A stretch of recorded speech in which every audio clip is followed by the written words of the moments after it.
الرحمن الرحيم إن الدين عند الله الإسلام وما اختلف الذين أوتوا الكتاب إلا من بعد ما جاءهم العلم بغيا بينهم ومن يكفر بآيات الله فإن الله سريع الحساب فإن حاجوك فقل أسلمت وجهي لله ومن اتبعني وقل للذين أوتوا الكتاب والأميين أأسلمتم فإن أسلموا فقد اهتدوا وإن تولوا فإنما عليك البلاغ والله بصير بالعباد صدق الله مولانا العظيم اللهم صل على محمد وعلى آل محمد كما صليت على إبراهيم وعلى آل إبراهيم إنك حميد مجيد اللهم بارك على محمد وعلى آل محمد كما باركت على إبراهيم وعلى آل إبراهيم إنك حميد مجيد اللهم أرنا الحق حقا وارزقنا اتباعه وأرنا الباطل باطلا وارزقنا اجتنابه اللهم علمنا ما ينفعنا وانفعنا بما علمتنا وزدنا علما آمين يا رب العالمين الحمد لله শাবান মাসের প্রথম সপ্তাহের শুক্রবারের ধারাবাহিক তাফসীর আল্লাহ পাক আমাদেরকে আসার বসার তৌফিক দান করেছেন শুকরিয়া আদায় করি আলহামদুলিল্লাহ মুআজ্জাজ হাজিরিন কোরআনে কারীমের সূরাতুল আলে ইমরানের 19 ও 20 নম্বর আয়াত থেকে তেলাওয়াত করা হয়েছে আল্লাহ পাক রব্বুল আলামিন আমাদেরকে এই দুই আয়াত সহ কোরআনে কারীমের সকল আয়াতের বিধান জানা ও মানার তৌফিক দান করেন আমিন শাবান মাসের পরে রমজান মাস রমজান মাসে সম্মিলিত আমল একটু বেড়ে যায় ঈশার নামাজের পরে তারাবির নামাজ থাকে এই জন্য এই মাসেই শাবান মাস সাপ্তাহিক শুক্রবার যে তাফসীর হয় এই মাসেই ইনশাআল্লাহ তাফসীর হবে রমজান মাসের তাফসীর হবে না অন্যান্য বারের মতো রমজান মাসে সেই পরিমাণ সময় থাকে না তাছাড়া রমজানে আরেকটা বড় কাজ হয় সেটা হলো কোরআনে কারীমের যে আয়াতগুলো আমরা পড়ব যে পারাগুলা থেকে যে সূরা থেকে তারাবিতে পড়ানো হয় ওই সূরাগুলোর সার সংক্ষেপ আলোচনা তারাবির আগেই আলহামদুলিল্লাহ অত্র মসজিদে সহ অনেক মসজিদে করা হয়ে থাকে সেই ধারাবাহিকতায় আল্লাহ পাক যদি তৌফিক দান করেন ইনশাআল্লাহ এবারও কোরআনে কারীমের সার সংক্ষেপ এই তারাবির নামাজের আগে হবে যাই হোক মাঝখানে 1 মাস বন্ধ থাকবে আমার কাছে এই মজলিসটা খুবই ভালো লাগে আমার খুব পছন্দ সত্য কথা বলতে কি জুমার নামাজের যে বয়ান হয় আগে বাংলা বয়ান হয় তার থেকে এই তাফসীরের এই বয়ানটা আমার কাছে কার কাছে কেমন লাগে জানি না আমার কাছে খুব পছন্দ খুব তুলনামূলক দিনই কথা সবই ভালো কিন্তু তুলনামূলক এটা খুব বেশি ভালো লাগে তার কয়েকটা কারণ একটা হলো ধারাবাহিক আয়াতগুলোর শিক্ষা আমরা যারা বলতেছি তারা শিখতে পারতেছি এবং সংক্ষেপ হলে অনেক কিছু বুঝে আসে না তাফসীর হলে অনেক কিছু বুঝে আসে আর 2 নম্বর বিষয় হলো যে সরাসরি কোরআন থেকে কোরআনের আলোচনা কি আছে সেটা ধারাবাহিক আমরা শুনতেছি এটা কোনো সময়ের সাথে সম্পর্ক না যে এখন গরমের সময় ঠান্ডা রস করা লাগবে এখন ঠান্ডার সময় ঠান্ডা রস করা লাগবে গরমের সময় গরমের রস করতে হবে এরকম না আয়াতে যা আসবে আলোচনা তাই করতে হবে আর এখানে যারা বসেন শুরু থেকে শেষ পর্যন্তই বসার সুযোগ হয়, বিশেষ করে শুরু থেকে বসতে পারে। জুমার দিন বয়ান শুরু হয় মনে করেন 300 মুসল্লি একরামদেরকে নিয়ে, শেষ হয় 1000 মুসল্লি, আংশিক আংশিক করে শুনতে পায়, এটা কিছুই না। তো এই তাফসিরটা একটা শিক্ষামূলক, এটা একটা শুধু গতানুগতিক কোনো তাফসির মজলিস না, শিক্ষা। এই জন্য দেখেন মাঝে মধ্যে কিছু কিছু আমল আপনাদের মাধ্যমে বলার চেষ্টা করি, বলানোর চেষ্টা করি। বসব আমরা বলি, জুমার দিন কিন্তু এটা সুযোগ হয় না। বিভিন্ন কারণে তাফসিরটা খুবই পছন্দ এবং খুবই গুরুত্বপূর্ণ, খুবই ভালো লাগে। আল্লাহ পাক এই ভালো লাগার উসিলা করে আমাকে আমাদের সকলকে মাফ করে দেন, আমিন। মুআজ্জাজ হাজিরিন, অনেক সময় বিভিন্ন কারণে শুক্রবার রাতের তাফসির যদি কোনো কারণে না হয়, আমি পরবর্তীতে চেষ্টা করি এটা ধরার জন্য। গত শুক্রবারে মেরাজের আলোচনা হয়েছে বাদ মাগরিব থেকে। ঈশার নামাজের পরে একবার ভাবছিলাম করব, আমার আগ্রহ ছিল, এনার্জি ছিল, কিন্তু যারা মুসলিম কেরাম ব্যস্ততা থাকতে পারে, সবাই হয়তো সেই প্রস্তুতি নিয়ে আসেন নাই। এই জন্য তাৎক্ষণিকভাবে চিন্তা করলাম এটা আগামীকাল হোক, মানে শনিবার হোক। গত সপ্তাহ শুক্রবার তাফসিরটা শনিবারে বাদ এসে হয়ে গেছে, হয়তো অনেকে জানেন কিনা জানি না। তো এটাই যে ধরে রাখছি, একদিন আগে হোক পরে হোক, কিন্তু হোক। আল্লাহ পাক যেন এই খেদমতকে কবুল করেন, আমিন। আল্লাহ পাকের কাছে তো একটা মজলিস কবুল হয়ে যায়, নাজাত রসিলা হিসেবে যথেষ্ট। বড় বুজুর্গ জুনায়েদ বাগদাদি রহমতুল্লাহ আলাইহি, উনি মারা যাওয়ার পরে ওনার মুরিদ, ওনার ছাত্র স্বপ্ন দেখছে, হুজুর আপনি কি অবস্থা আছেন, আপনার সাথে আল্লাহ কি ফয়সালা করছে? উনি বলেন আল্লাহ পাক আমাকে মাফ করে দিয়েছে। মুরিদ বলতেছে, হুজুর আল্লাহ পাক তো সব বিধানই পালন করতে বলছে, কিন্তু কিছু কিছু বিধান কিছু কিছু মানুষের থেকে পছন্দ হয়, তো আপনার কোন আমল আল্লাহর কাছে বেশি পছন্দ হয়েছে? আমরা জানি কেউ বিড়ালকে আদর করা, বিড়ালের যত্ন নেওয়ার কারণে আল্লাহ তাকে মাফ করে দিয়েছে। হাদিসে আছে এক মহিলা, দুষ্টু মহিলা কুকুরকে পানি পান করাইছে, আল্লাহ পাক তাকে মাফ করে জান্নাতি বানিয়ে দিয়েছেন, সুবহানাল্লাহ। সে জাহান্নামী ছিল মহিলা, কুকুরকে বিড়ালকে যদি পানি পান করাইলে জান্নাতি হওয়া যায়, দুনিয়াতে আল্লাহর বিধান পালন করলে কেন সে জান্নাতি হতে পারবে না? মূল বিষয়টা আল্লাহর কাছে পছন্দ হইতে হবে। এই জন্য আপনার কোন আমল আল্লাহর কাছে বেশি পছন্দ হয়েছে? উনি বলেন স্বপ্নের মধ্যে তো মুমিনের স্বপ্ন 3 প্রকারের, এক প্রকার সুসংবাদ এবং কখনো সেটা সত্য হয়ে থাকে। 46 ভাগের 1 ভাগ নবীর স্বপ্নের নবুয়তি, ওহী। 46 বুখারী রিওয়ায়াত, 46 ভাগের 1 ভাগ। কারণ নবী আলাইহিস সালাম স্বপ্নে যা দেখেছেন এটাও সম্পূর্ণ ওহী। জবান দিয়ে যে হাদিস বলেছেন এটা যেমন সত্য, নবীর স্বপ্ন সত্য। এই জন্য বুখারী শরীফ সহ বিভিন্ন কিতাবের মধ্যে নবীজির স্বপ্নের ঘটনা আসছে। স্বপ্নে আমি এটা দেখছি, ওটা দেখছি, ওই স্বপ্নের কথাটাও ওহী। এমনি কথা যেমন মানতে হয়, বিশ্বাস করতে ওইটাকেও মানতে হয়। জুনায়েদ বাগদাদী রহমতুল্লাহ আলাইহি বলেন আল্লাহ পাক আমাকে বলছে, হে জুনায়েদ তুমি তো আমার হুকুম অনেক পালন করছো, অনেক আমল করছো। উনি কেমন আমল করছেন? ওনার সোহবতে, ওনার দরবারে, ওনার অধীনে ওনার এক ছাত্র প্রায় 12 বছর যাবৎ ওনার সাথে সময় দিয়েছে। 12 বছর যাবৎ সময় দিয়েছে। হুজুর কি আমল করে, হুজুর আমল কি হয় একটু দেখি, শিখি। অনেক সময় সাথে থাকলে আমল শেখা যায়, শেখার জন্য আমল অনেক সময় সাথে থাকতে হয়, এটা হাদিসের শিক্ষাও বটে। 12 বছর থাকার পরে এখন চলে যাচ্ছে, হুজুর অনেকদিন থাকছি, এখন আমার সময় হয়েছে, আমি থাকতে পারতেছি না। তবে হুজুর একটা আমার মনে কষ্ট রয়ে গেছে। কি কষ্ট? আমি 12 বছর আপনার খেদমত করলাম, আপনার কাছে থাকলাম, 12 বছরের মধ্যে আপনি তো বুজুর্গ মানুষ জানি, কিন্তু একটা কারামতও দেখলাম না। কারামত মানে কি?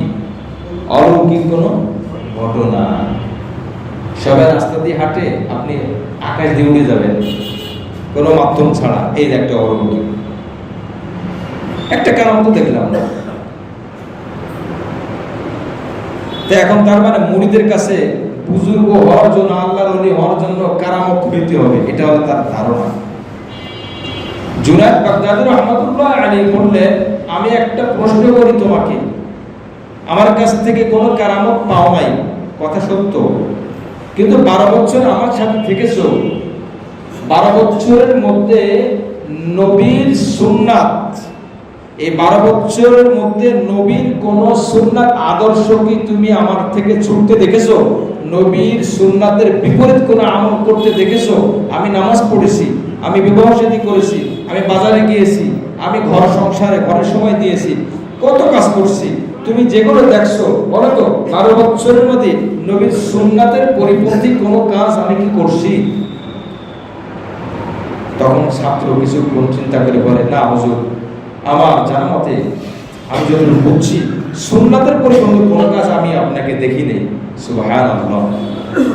তখন জুনায়েদ বাগদাদী বলেন, বলো তো একজন মানুষ 12 বছর যাবত তুমি তার কাছে থাকছো, 12 বছর যাবত একদিনের জন্য আল্লাহর নবীর একটা সুন্নাত ছোটে নাই, এর থেকে বড় অলৌকিক ঘটনার কারামত তুমি কি দেখতে চাও? সুবহানাল্লাহ।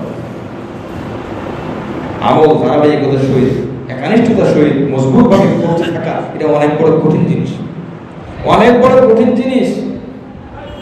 এই জন্য এই হলো জুনায়েদ বাগদাদী রাহমাতুল্লাহ আলাইহি, নবীর আদর্শে এত ফলো করছেন। উনি বলেন, আল্লাহ পাক আমাকে বলছেন, এ জুনায়েদ, শেষ রাতে উঠে তুমি প্রত্যেকদিন তাহাজ্জুদ নামাজ আদায় করেছো, কিন্তু আমার কাছে মাঝে মধ্যে 2-1টা রাত, মাত্র তোমার জীবনের 2-1টা রাত আমার কাছে বেশি পছন্দ হয়েছে। ওই 2-1টা রাতের কয়েক রাকাত তাহাজ্জুদ নামাজ আমি আল্লাহ আমার কাছে পছন্দ হয়েছে, আমি খুশি হয়েছি, এটার ওসিলায় আমি আল্লাহ তোমাকে মাফ করে দিয়েছি। সুবহানাল্লাহ। জীবনে তো বহুত আমল করছে, কিন্তু তাহাজ্জুদ নামাজ আল্লাহর কাছে পছন্দ হয়েছে, এটা ওসিলা, এটাকে ছোট মনে করা যাবে না। একজন মুরব্বী একটা ব্যাগ নিয়ে যাচ্ছে, কথার কথা, আপনি একবারের জন্য হলো বলে যে আমার কাছে দেন, আমি একটু সহযোগিতা করি, এটাও নাজাতের ওসিলা হতে পারে। হয়তো বলেন মুরব্বী বলবে, না দরকার নাই, আপনি তো নিয়ম করে বলছেন, আপনি সওয়াব পেয়ে গেছেন, আল্লাহ খুশি হয়ে গেছেন, আল্লাহ রাজি হয়ে গেছেন, আল্লাহ আপনার উপর নারাজ হবেন না। সুবহানাল্লাহ। ছোট ছোট কাজ আমরা এটাকে খুব ছোটই মনে করি, কিন্তু আল্লাহর কাছে ছোট না, আল্লাহর কাছে এটা ছোট না। মসজিদে কেউ 1 টাকা দান করলো, খুব গোপনে, এটা কিন্তু কেউ বলে না আমি 1 টাকা আজকে দান করছি, এটা মনে করতে ছোট কাজ, কিন্তু এই 1 টাকার মধ্যে যদি ইখলাস থাকে, এই 1 টাকা লাখ টাকা না কোটি টাকাকে ওভারটেক করে এগিয়ে যাবে। সুবহানাল্লাহ। কি বলেন, কথা ঠিক কিনা? এই 1 টাকা আল্লাহর কাছে কি 1 টাকা না, আল্লাহ বলে তোমার ইখলাস, তোমার নিয়ত আমার কাছে এই তোমার আমলটাকে অনেক বড় করে দেয়।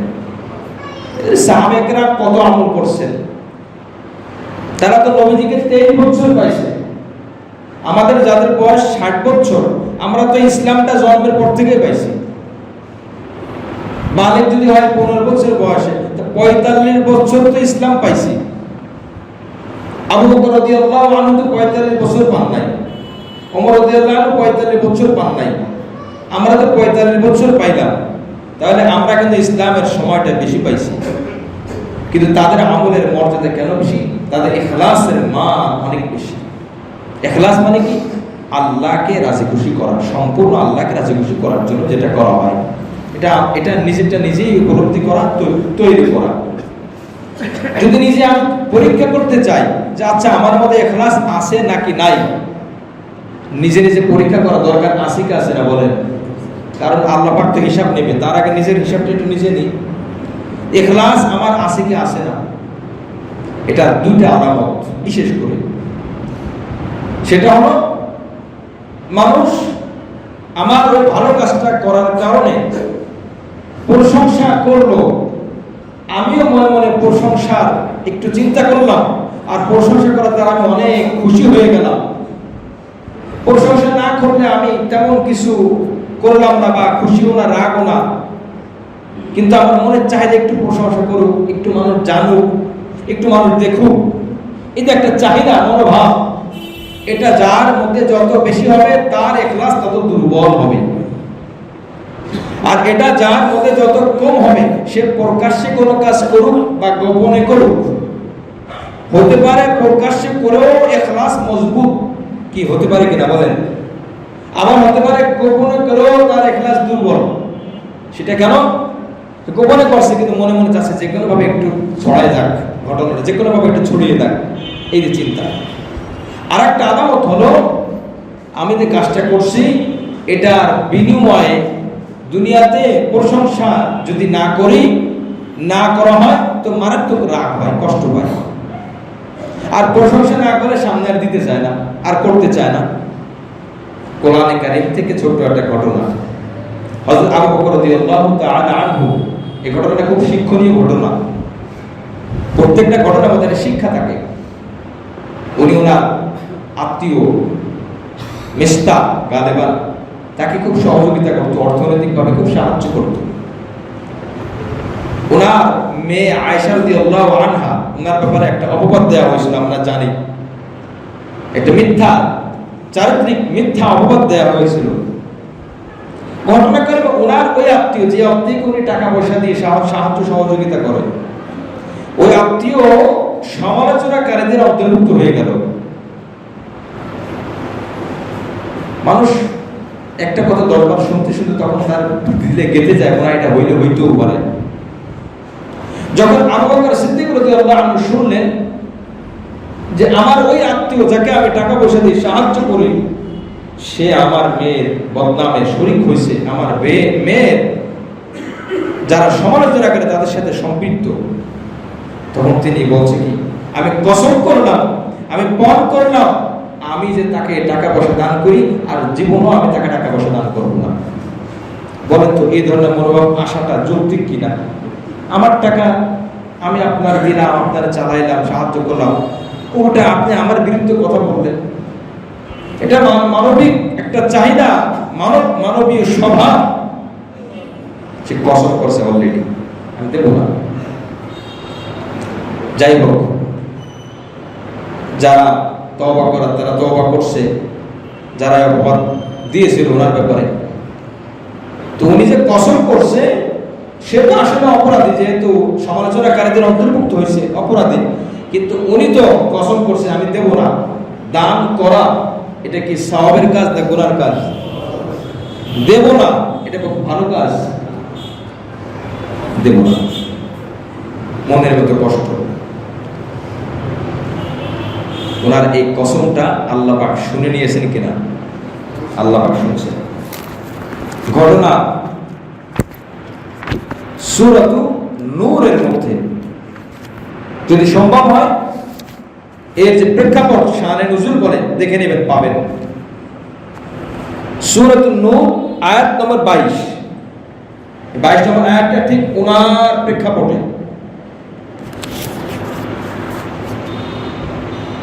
আল্লাহ পাক আয়াত নাযিল করে দিলেন, ওয়ালা ইয়াতালি উলুল ফাদলি মিনকুম ওয়াসআতি আন ইউতু উলিল কুরবা ওয়াল মাসাকিন ওয়াল মুহাজিরিন ফি সাবিলিল্লাহ ওয়ালআফু ওয়ালনাসফাহু আলা তুহিব্বুনা আন ইয়াগফিরাল্লাহু লাকুম ওয়াল্লাহু গফুরুর রহিম। আয়াতের অর্থ কি? যারা দানশীল, যারা ধনবান, যারা ধনী, যারা সচ্ছল, তারা যেন শপথ না করে, কসম না করে, আইয়ুতু উলিল কুরবা, আত্মীয় স্বজনকে আমি আর দান করব না, ওয়াল মাসাকিন, মিসকিনদেরকে আমি আর দান করব না। এরা যেন কসম, আয়াতের অর্থটা আমরা বুঝতেছি কিনা, এরা যেন কি না করে, কসম না করে, শপথ না করে, দেব না। ওয়াল মুহাজিরিন, মুহাজিরদেরকে দান করব না। ফি সাবিলিল্লাহ, আল্লাহর রাস্তায় যারা হিজরত করে, যারা আল্লাহর রাস্তায় চলে, তাদেরকে আর আমি দেব না। এরকম যেন কেউ কসম না করে। ওয়ালআফু ওয়ালনাসফাহু, তারা যেন ক্ষমা করে দেয়, তারা যেন মার্জনা করে দেয়। আল্লাহ পাক দান করতে নিষেধ করেন নাই, দানে বাধা দেন নাই। আল্লাহ পাক বলছেন যেহেতু অপরাধ করছে তাকে মাফ করে দাও, দান কি বন্ধ করতে বলছে? আল্লাহ বলছেন তারা যেন বাধা না দেয়, তারা যেন বিরত না থাকে, শপথ না করে। আলা তুহিব্বুনা আইয়াগফিরাল্লাহু লাকুম, তোমরা কি চাও না যে আল্লাহ তোমাদেরকে আল্লাহ তোমাদেরকে মাফ করবেন? তোমরা কি পছন্দ করো না যে আল্লাহ তোমাদেরকে মাফ করবেন? এই প্রশ্ন, এটা কিন্তু প্রশ্নবোধক শব্দ। তো এটার উত্তর কি? ধরেন এই জামানায় তো কোরআন নাযিল হবে না, কিন্তু কোরআনের বার্তা এই জামানার জন্য প্রযোজ্য কিনা?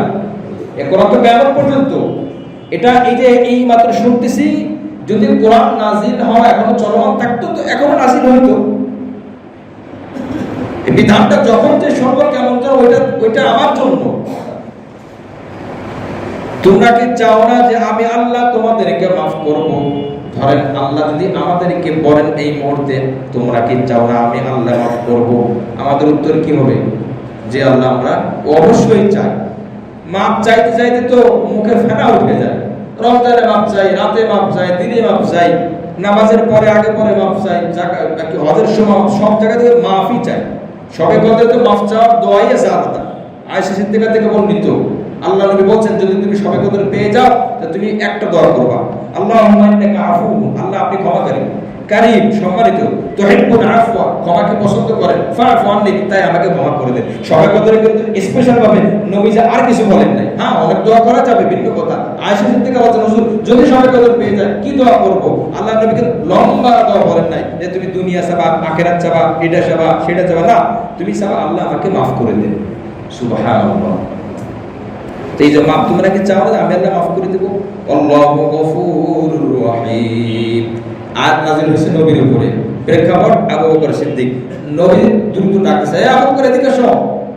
জি ইয়া রাসূলুল্লাহ, ইয়া হাবিবাল্লাহ, আরে তোমার ব্যাপারে আল্লাহ আয়াত নাযিল করছেন, তুমি যে কসম করেছো তোমার ওই আত্মীয়কে দিবা না, যেহেতু তোমাকে কষ্ট দিয়েছে, তোমার কষ্টের কারণে, তুমি কষ্ট পাওয়ার কারণে একটা ইবাদতকে না করার উপরে শপথ করলে আল্লাহ পাক এটাকে পছন্দ করেন না। তখন তাফসীর বলতে আসছে এই আয়াত নাযিল হওয়ার পরে হযরত আবু বকর সিদ্দিক রাদিয়াল্লাহু তাআলা মনে কিন্তু কষ্ট রয়ে গেছে। যারা হাদুস সিনানি লাহাতিয়াম ওয়ালা ইয়ান্তাহু মা জারাহাল লিসান, একটা কবিতা আরবিতে। মানুষ অস্ত্র দিয়ে যদি আঘাত করে শরীরে তো ওই আঘাত একদিন ভালো হয়ে যায়। কি বলেন কথা ঠিক কিনা? এই জিহ্বা দিয়ে যদি কোনো আঘাত করে এই আঘাত কি শরীরে লাগে? কান দিয়ে ঢুকে দিলের ভিতরে এমন ভাবে পৌঁছে যায়, এটার জন্য পৃথিবীর কোনো চিকিৎসা নাই যে এটাকে সুস্থ করতে পারবে। এজন্য কোনো কথা বলার আগে হাজারবার ভাবা, কারণ একটা কথা বলে ফেললে লাখবার ভাবলেও কিন্তু ওইটাকে রিকভারি করা যাবে না, ওটাকে তুলে নেওয়া যাবে না। হ্যাঁ, মাফ চাওয়া যাবে, সেটা ভিন্ন কথা।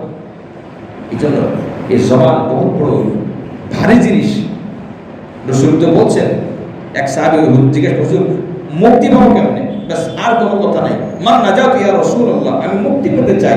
আল্লাহ রাসূল তিনটা আমলের কথা বলছেন, তার মধ্যে একটা বলছেন যে মান সামাতা আজা, তুমি লম্বা সময় চুপ থাকো, বেশি সময় চুপ থাকো, যে চুপ থাকে সে নাজাত পায়, সে মুক্তি পায়। ফাল্লাকুল খায়রান আও লিয়াসমুত, যদি বলতে হয় ভালো কথা বলো। কি বলেন কথা ঠিক কি না? যদি বলতে হয় ভালো কথা বলো, যেটা দুনিয়ার উপকার অথবা আখিরাতের উপকার। আর যদি না বলো চুপ থাকো, এটাও ইবাদত। হযরত আবু বকর সিদ্দিক রাদিয়াল্লাহু আনহু বলেন, হুজুর আমার মনে যদিও কষ্ট আছে, আল্লাহ যেহেতু আমার ব্যাপারে আয়াত নাযিল করে দিয়েছেন, আমার ইবাদতটা আমি বন্ধ করে দিয়েছি, আল্লাহ কষ্ট পাইছে, আপনি আপনার আল্লাহকে, আমার আল্লাহকে বলে দেন আমি আবু বকর কষ্ট পাওয়ার আগে আমার ওই আত্মীয়ের প্রতি যে কষ্ট পাইছে, আগে আমি যে পরিমাণ দান করতাম, এখন যদিও আমার মনে কষ্ট আছে, আমি কষ্ট দূর করতে পারতেছি না, কিন্তু আল্লাহকে রাজি করার জন্য এখন আমি আরো বেশি দান করবো। জোরে বলুন সুবহানাল্লাহ। এটার নাম হলো ইখলাস। এটার নাম হলো ইখলাস। আমরা অনেক সময় মানুষকে খুশি করার জন্য দিই, মানুষকে খুশি করার জন্য কাজ করি, আমাকে দিলে খুশি হবে তাই একটু কাজটা করলাম, না, তাহলে আপনার মানবতা হবে কিন্তু ইবাদত হবে না। মানুষকে খুশি করার জন্য না, মানুষ যদি খুশি হয়ে যায় এটা তো দুনিয়ার নিয়ামত, কিন্তু টার্গেট হবে আল্লাহকে রাজি খুশি করা।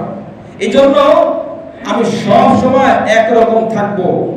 যদি আমার মধ্যে কোনো পরিবর্তন আসে, এটা বড় আলামত। কোরআন থেকে শিক্ষাটা আমরা আজকে অন্তত এই একটা শিক্ষাটা গ্রহণ করি, জীবনের মোট সব জায়গা পরিবর্তন হয়ে যাবে। কারণ আমাদের জীবনের প্রত্যেকটা পদে পদে, প্রত্যেকটা নজরে নজরে, প্রত্যেকটা শ্রবণে, প্রত্যেকটা কথায়, প্রত্যেকটা অঙ্গ প্রত্যঙ্গের নড়াচড়ায় ইখলাস সব জায়গা দখলদারিত্ব করে। ইখলাস নাই আমল শূন্য, ইখলাস আছে আমল পূর্ণ। সুবহানাল্লাহ।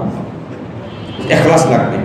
এই একটা শিক্ষা যদি অর্জন করতে পারি, আমি মানুষকে খুশি করার জন্য করতেছি না, আমি মাদ্রাসায় দান করি মানুষকে খুশি করার জন্য না।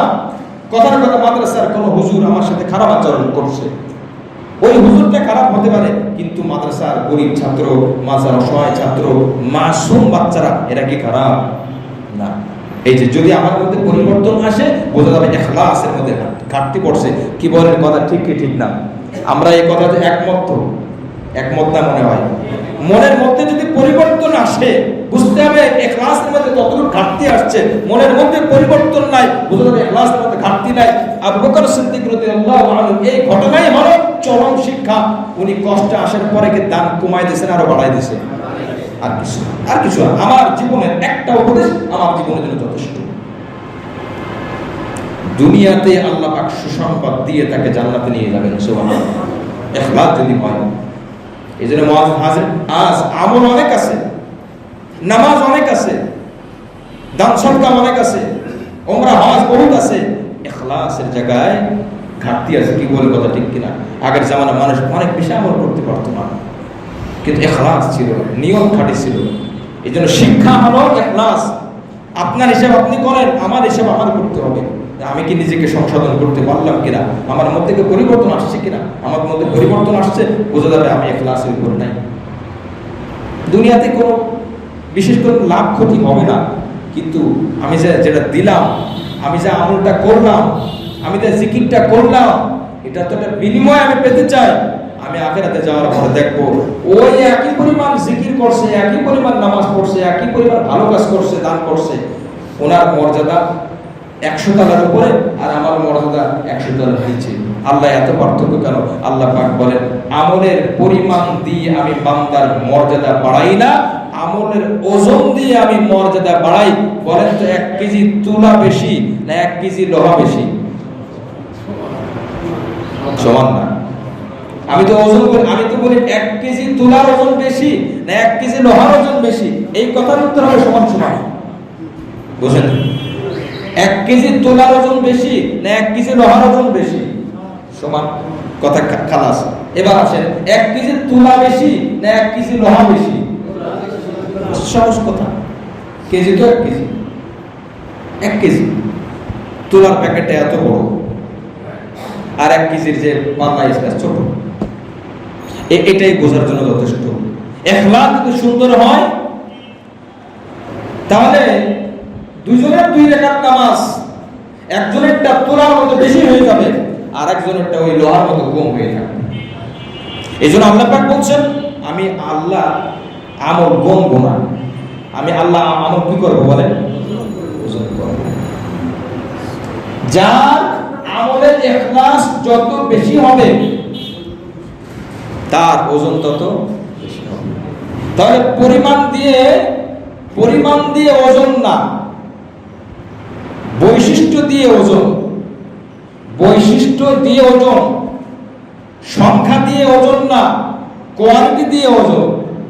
কোয়ালিটি যত বেশি হবে, ইখলাস যত বেশি হবে, তার কোয়ালিটি তত বেশি হবে। মুআজ্জাজ হাজিরিন, এ কথা বোঝা গেছে কিনা বলেন?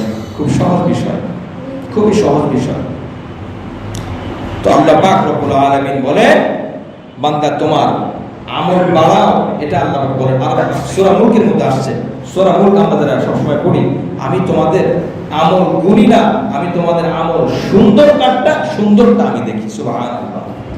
তা আমরা আমল কি সংখ্যা বাড়াবো না আমল সুন্দর করব বলেন? আমল সুন্দর করব। বাহ্যিক আমল সুন্দর হয় সুন্নাত দ্বারা, আর বাতিনি আভ্যন্তরীণ আমল সুন্দর হয় ইখলাস দ্বারা। যার আমলের ইখলাস আছে, সুন্নাত নাই, আমি আল্লাহর জন্যই করতেছি, কিন্তু এই যে আল্লাহু আকবার বলে হাত বাঁধা সুন্নাত আমি ছেড়ে দিলাম, নামাজ কিন্তু হয়ে যাবে। আল্লাহু আকবার বলে সানা পড়া কি সুন্নাত আমি বললাম না, নামাজ কিন্তু হয়ে যাবে, কিন্তু আমার আমলের ওজন বাড়বে না। ইখলাস আছে, আরেকজনের সুন্নাত আছে, বাহ্যিক সব ঠিক আছে, কিন্তু ভিতরে ইখলাস নাই। ফাওয়াইলুল লিল মুসাল্লিন, আল্লাহ আকবার ওই নামাজের জন্য আল্লাহ বলেন ধ্বংস, যে মানুষকে দেখানোর জন্য নামাজ পড়ছে। এই জন্য বাহ্যিক আমল সুন্নাত দিয়ে সাজানো, আর ভিতরের আমল ওই আমলটা গুরুত্ব বাড়ানো হলো ইখলাস দিয়ে। অনেক সময় অনেকে বলে ফরজের ওয়াজিব ঠিক থাকলেই তো হয়, আর কি লাগে, এ কথা বলে না অনেকে। এটাকে হুজুর কি আমলটা কি বলেন তো? উদ্দেশ্য তার হবে যদি সুন্নাত হয় তাহলে করবে না, বলা ভাই সুন্নাত তাহলে সমস্যা নেই। ফরজ ঠিক আছে, নিজে নিজে সিদ্ধান্ত নিয়ে নিয়েছি যে ফরজ ঠিক আছে, বাস আমল সুন্দর হয়েছে, আমি সিদ্ধান্ত নিয়ে কি এটা কার্যকর হবে?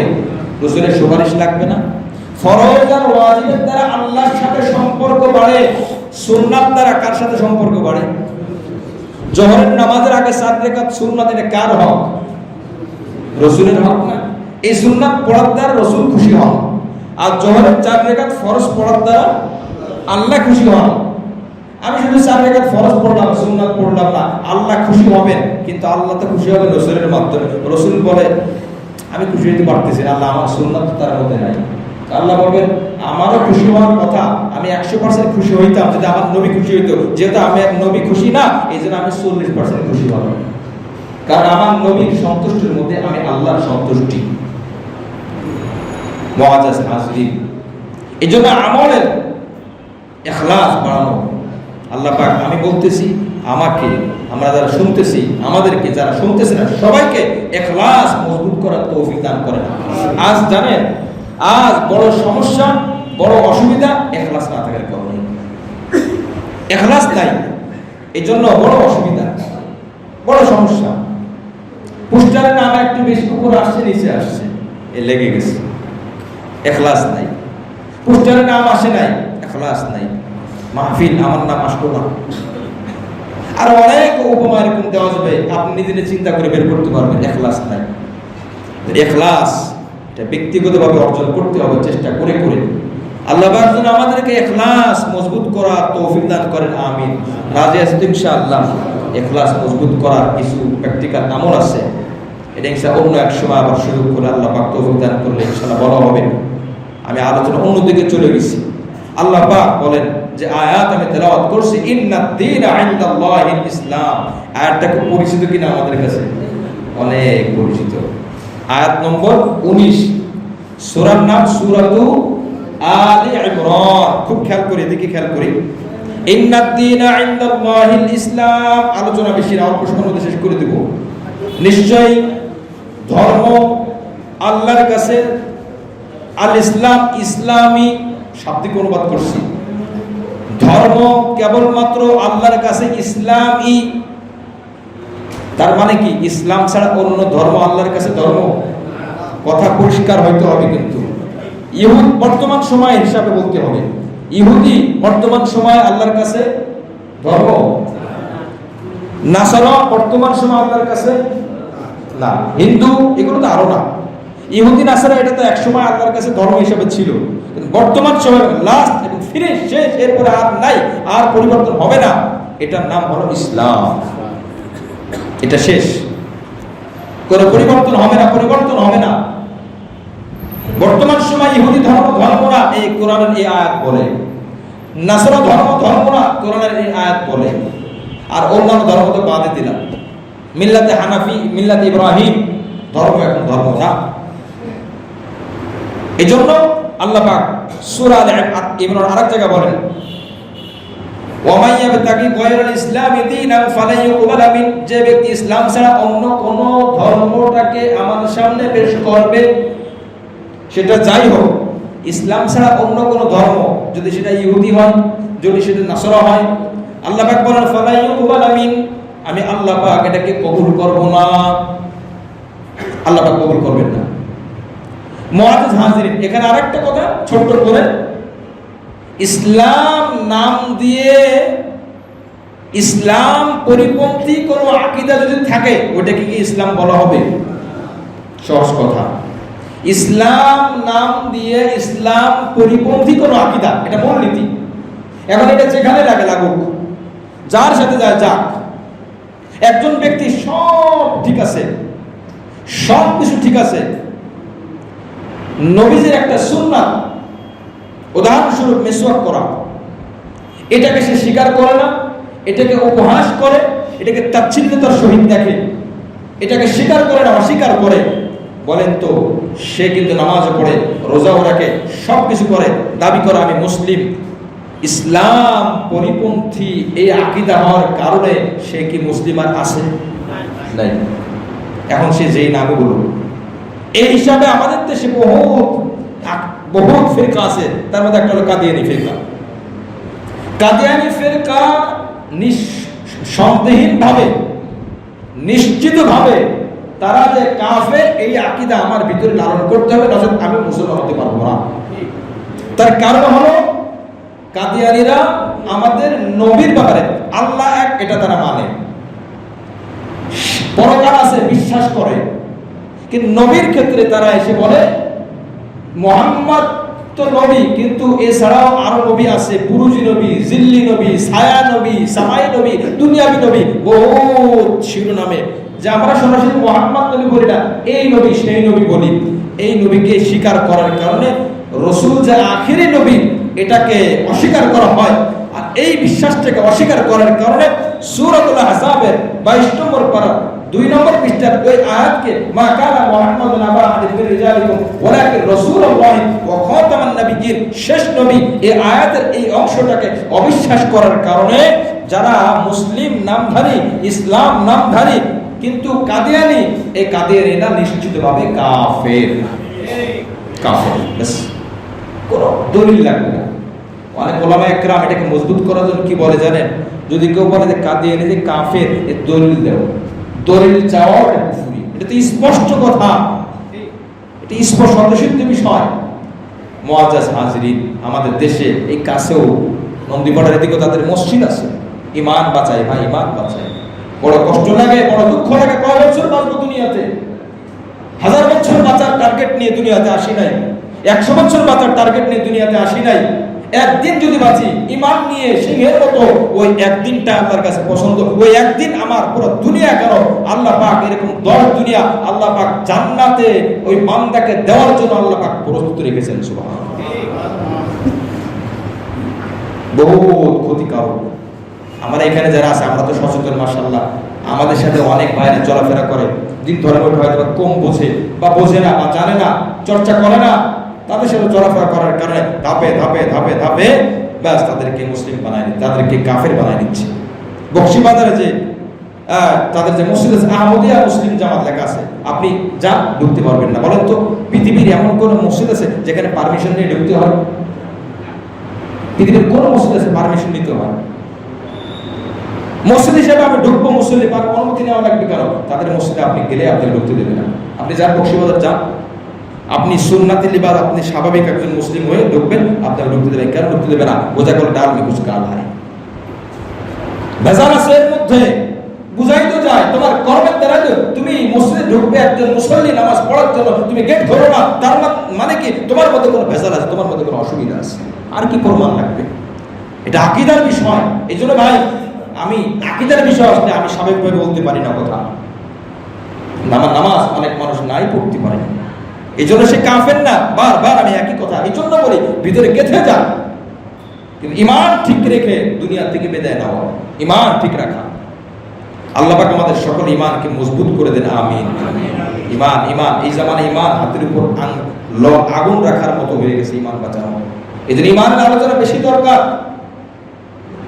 ইমানের যে সমস্যাগুলো আছে, ইমানের আলোচনা 2 প্রকার, একটা হলো পজিটিভ, একটা নেগেটিভ। এই বিষয়ের উপর বিশ্বাস রাখা, এই আলোচনা দরকার। এই বিষয় থেকে বিশ্বাস দূর করা, মানে এই বিষয়ের উপরে কি বলে এটাকে, এগুলোকে নিজের মধ্যে না বসানো, এগুলো না ঢুকে ভিতরে। কি করলে ইমানদার হয়, কি না করলে ইমানদার হয়, দুটো একসাথে আলোচনা দরকার। এবং সমসাময়িক যে বিষয়গুলো আছে ওই বিষয়ের আলোকে ইমান আলোচনা করা। আপনি এখনকার সময় যারা আছে আগামী 20 বছর পরে এই অত্যাধুনিক এই নতুন প্রযুক্তি কোন পর্যায়ে যাবে, কোথায় যাবে, এটাকে আমাদের এখন বোঝা সম্ভব? আজ থেকে 30 বছর আগে যে মুরব্বী এখন জীবিত আছে, 30 বছর আগে ওনাকে ডাক দিয়ে আপনি জিজ্ঞাসা করেন যে আপনার কি ধারণা ছিল কোন একটা যুগ এমন হবে মানুষ হাজার হাজার কিলোমিটার দূরে থাকবে, মোবাইলের মাধ্যমে ভিডিও কলে দেখতে পাবে, ওপারের লোক এপারে দেখা যায়, এপারের লোক ওপারে দেখা যায়। উনি বলবে এটা পাগল ছাড়া আর কিছু না, যেখানে কথা বলাটাই সম্ভব না, অডিও কথা, এখানে ভিডিও কল কিভাবে সম্ভব? তাহলে তারা তো জানতো না যে 30 বছর পর কি হবে। এখন 30 বছর পর কি হবে এখন কিছুই জানতো না।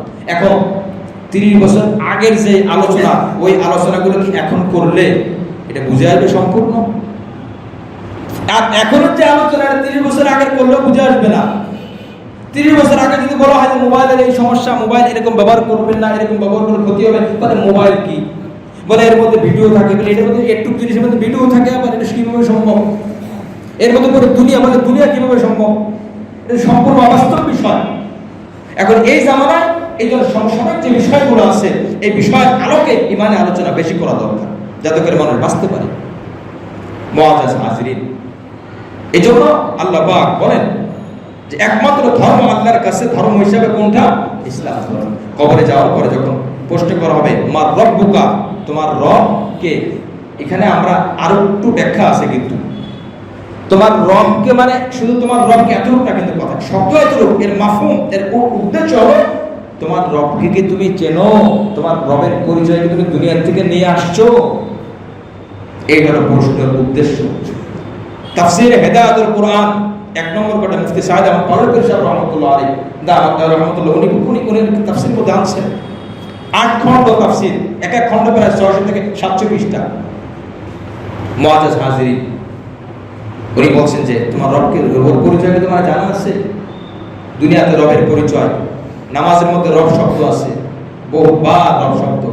হ্যাঁ, সূরা ফাতিহার মধ্যে শুরুতে আলহামদুলিল্লাহ রাব্বিল আলামিন, রুকুতে যাবেন সেখানে কি আছে? সুবহানা, রব আছে না? যখন রুকু থেকে উঠবেন তখন সামি আল্লাহু লিমান হামিদে বলেন, এই যে রব আছে না? আবার যখন তাকবীর দিয়ে, তাকবীর মতো তো রব আছেই, যখন সিজদা দেব তখন কি আছে? সুবহানা রাব্বিয়াল আ'লা, রব আছে। সব জায়গায় রব শব্দ পরিচয়। এই পরিচয়টা তোমার আছে, তখন সে যদি পরিচয় নিয়ে যেতে পারে, বলবে হ্যাঁ রব্বি আল্লাহ, আমার রব একমাত্র আল্লাহ, আমার পরিচয় আছে। অমা দীনুকা, তোমার ধর্ম কি? আমরা কিন্তু বয়ান এতটুকু শুনছি যে তোমার ধর্ম কি, ও বলবে আমার ধর্ম ইসলাম, কথা কিন্তু এতটুকু না, শব্দ এতটুকু, উদ্দেশ্য এতটুকু না। অনেক সময় আমরা আংশিক শব্দ বলি, কিন্তু উদ্দেশ্য পুরোটা শব্দের মধ্যে সবগুলো চলে আসে না, কিন্তু ভিতরে থাকে।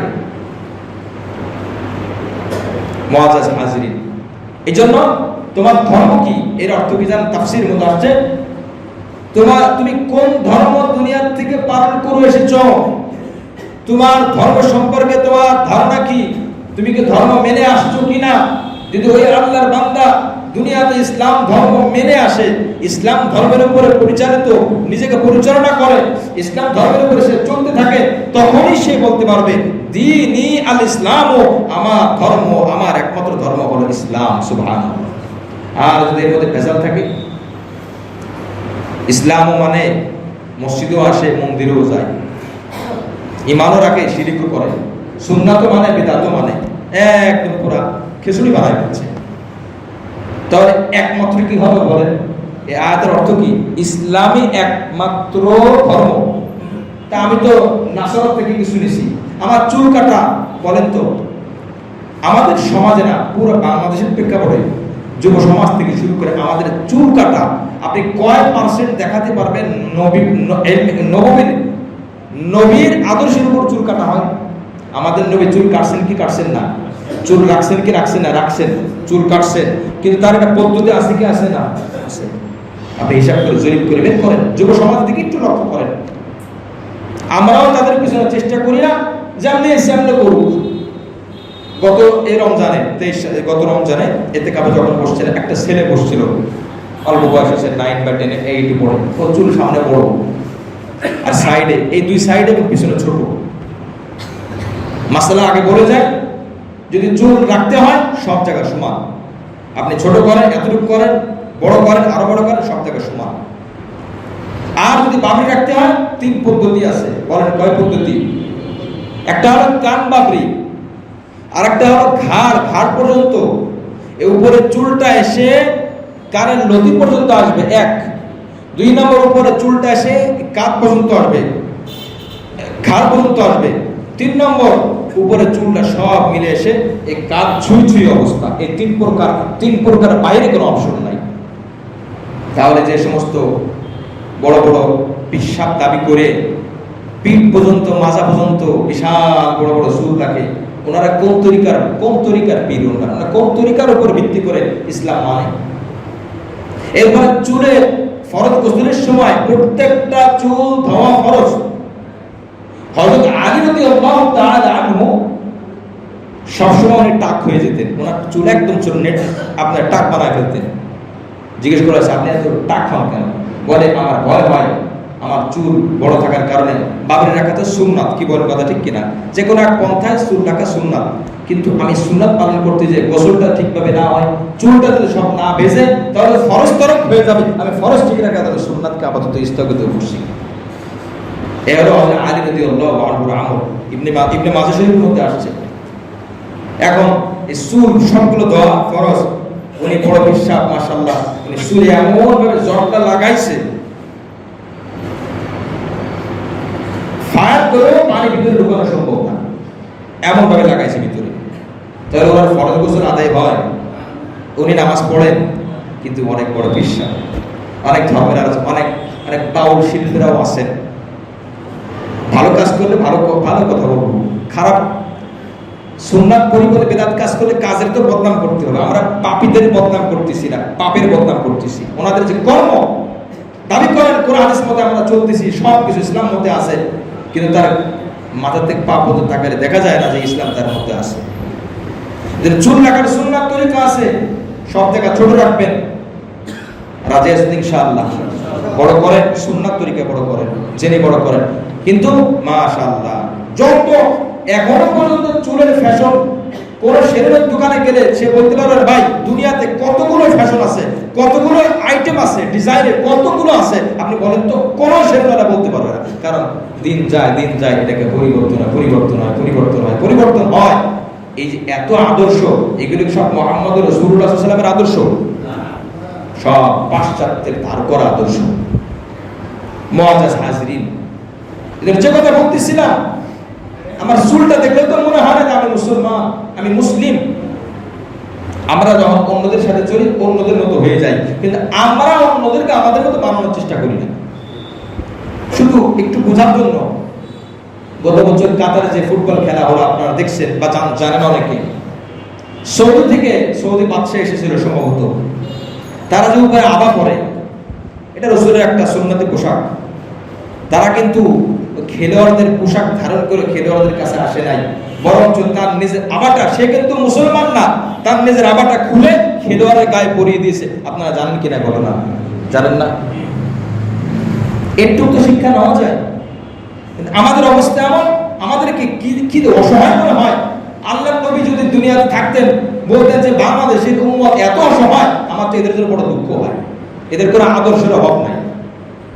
প্রত্যেক বছরের মডেল পরিবর্তন হয়, কাপড়ের মডেল পরিবর্তন হয়। এমনও আসে কাপড় ওই বছরের যে মডেল বের হয়েছে পাকিজা, কাপড় কিনে দেয় না, আত্মহত্যা করছে, এমন ঘটনা আছে কি আসে না?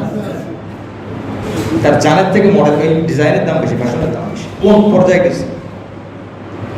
মুআজ্জাজ হাজরিন, এটাই প্রশ্ন করা হবে। আমরা মনে করি খুব সহজ, আমি তো ইসলাম স্বীকার করছি না। আমার স্বীকার করার দ্বারা হবে না, আমার চিত্র ওখানে ফুটে উঠবে। আমি পারবো না, উত্তর দিতে পারবো না। তুমি কি ইসলাম মেনে আসছো? ইসলামকে পরিপূর্ণ বিশ্বাস করার সাথে সাথে ইসলামই তোমার ধর্ম, ইসলামই কি তুমি মেনে আসছো, না অন্য কোনো ধর্মের মিলিয়ে খিচুড়ি বানায় আসছো? যদি আমি খিচুড়ি না বানাই, আমি পান্তাবাতে রাখি, শুধু ইসলামই মেনে আসি, আমি সেখানে উত্তর দিতে পারবো আমার ধর্ম একমাত্র, আমার ধর্ম কি বলে?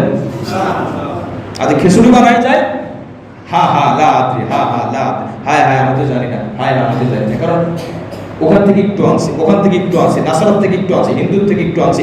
আমাদের দেশের মধ্যে যে বিবাহগুলো হয়, অনেক কালচার, বিবাহের মধ্যে অনেক রেওয়াজ হিন্দুদের থেকে নেওয়া। এটা কি আপনাদের বিশ্বাস হয়? হিন্দুদের থেকে নেওয়া। আপনি খুলে দেখেন, গায়ে হলুদের তথাকথিত যে রেওয়াজ, যে প্রথা, এর ম্যাক্সিমাম পুরোটাই বড় বড় গবেষকরা তারা বলছেন, আপনি গুগল থেকে সার্চ দেখবেন হিন্দুদের থেকে নেওয়া। মুআজ্জাজ হাজিরিন, তাহলে এই অংশটুকু আমরা না নিলে কি আমাদের বিবাহ হয়তো না? হলুদ কাপড় না পরলে কি বিবাহ হবে না? গায়ে হলুদ না লাগালে কি শরীর পরিষ্কার হবে না? সারা বছর সাবান দিয়ে পরিষ্কার করলাম, ওই বিবাহের দিন হলুদ লাগাইতে হবে? হলুদ লাগাইতে প্রতিদিনই লাগাই। আচ্ছা লাগান, বিবাহতে হলুদ লাগানো খারাপ কিছু না, একটা জিনিস তো ভালো। পর্দার সাথে লাগাই, গোসলখানা যে লাগায়, অসুবিধা নেই। সাবান লাগানো যেমন যায়, হলুদ লাগানো তো না জায়েজ না। কিন্তু হলুদের নামে যা হয়, এটা কি মুসলমানের সভ্যতা না হিন্দুদের সভ্যতা? কি বলেন? এটাই হলো বলার। এই যে আমরা ধার করে চলতেছি, আমার ইসলাম এতটাই দুর্বল, এতটাই অসহায়। আমার ইসলামে আমি চুল কাটার জন্য আমি ধার করতে হয় ওই আমেরিকায়, আমার চুল কাটার জন্য ধার করতে হয় ভারত, আমার দাড়িটা রাখবো ধার করতে হয় আর এক দেশ, আমি মোষটা কতটুক রাখবো। বাবা কারো মোষ এমন আছে একদম এদিক দিয়ে উঠে সরেয়ার মতো পেঁচায় পেঁচায়, কি যে একটা অবস্থা বানা, কিভাবে বর্ণনা দেবে আমার সে ভাষা নাই ভাই। এগুলো না তো চিন্তা করি না। মুআজ্জাজ হাজিরিন, এজন্য ধার করা ইসলাম নিয়ে কবরে গেলে উত্তর দেওয়া যাবে যে আমি ইসলাম মানি? ধার করা ইসলাম চলবে না, ভেজাল ইসলাম চলবে না। ইসলামটা খাঁটি করে, এটাই হলো এই আয়াতের শিক্ষা। ইন্নাদ-দীন, নিশ্চয় ধর্ম আল্লাহর কাছে কেবল ধর্ম ইসলামই ধর্ম। সে উত্তর দিতে পারবে না। এরপরে শেষ, আমার নাবিয়ুকা, তোমার নবীকে, এটা শব্দ উদ্দেশ্য, তুমি তোমার নবীর সুন্নাতগুলোকে মেনে আসছো, তোমার নবীকে তুমি চিনে আসছো। বলেন তো, দুনিয়াতে নবীকে চেনা যায় কি শুধু আলোচনার দ্বারা না নবীকে মানার দ্বারা? আমি যত মানবো, যত দুরূদ শরীফ পড়বো, যত অনুসরণ করবো, যত সুন্নাত মানবো, এর প্রত্যেকটা আমল নবীর দরবারে পৌঁছানো হয়। সুবহানাল্লাহ। আমি নবীর চেহারা যদিও না দেখি, নবী আমাকে চিনে যাচ্ছে, অমকের ছেলে অমক জায়গায় তার বাড়ি। এমনকি হাদিসের মধ্যে আসছে, তাফসীরের মধ্যে আসছে, নবীর একটা আকৃতি তাকে দেখানো হবে। বলো তো এই এলাকায় চেনো কিনা? আমরা তো দুনিয়াতে নবীকে কাউকে দেখি, কোন নবীকে আমরা তো দুনিয়াতে দেখি নাই, এখন এখানে চিনবো কেমনে বলো? চেনার একটাই উপায়, আমি যদি নবীর সাথে চিনতে চাই, সুন্নাত ধরবো, দুরূদ শরীফ ধরবো, নবীর আদর্শ পুরোপুরি মানার চেষ্টা করবো। ওই ছবি দেখার সাথে সাথে আমি চিনবো, ইনি আমার নবী মুহাম্মদ রাসূলুল্লাহ সাল্লাল্লাহু আলাইহি ওয়াসাল্লাম। আর কিছু লাগবে না, নবীকে দেখা লাগবে না। স্বপ্নে দেখে, অনেকে স্বপ্নে আল্লাহ নবীদের স্বপ্নে দেখি, নবীদের স্বপ্নে দেখে লাভ কি? হ্যাঁ, এটা একটা মনের আবেগ হতে পারে, এটা মনের আবেগ হতে পারে, ভিন্ন জিনিস। কিন্তু আপনি স্বপ্নে দেখলেই তো নবীকে চিনবেন, বিষয়টা এরকম না। আবু জাহেল তো নবীজিকে ভালো করে দেখছে না দুনিয়াতে? আবু জাহেল দেখে নাই, ঘরের পাশে তো ঘর, ছোটকাল থেকে দেখতে বড় হয়েছে। কবরে যাওয়ার পরে চিনছে, যখন জিজ্ঞেস করছে মার রবকে, তোমার রবকে, ওইটুকু হয়তো বলতে পারছি কিনা, হ্যাঁ আমার রব আল্লাহ, দুনিয়াতে মেনে আসছে। অমা আদিনুকা, তোমার ধর্ম কি? এই জায়গায় আউল হয়ে গেছে, হ্যাঁ আল্লাহ আপনি, আমি তো ধর্ম জানি না। তোমার নবীকে, তোমার নবী কার কথা বলবে? নবীকে তো মেনে আসে না, এনাকে চেনো? চিনবে কেমনে?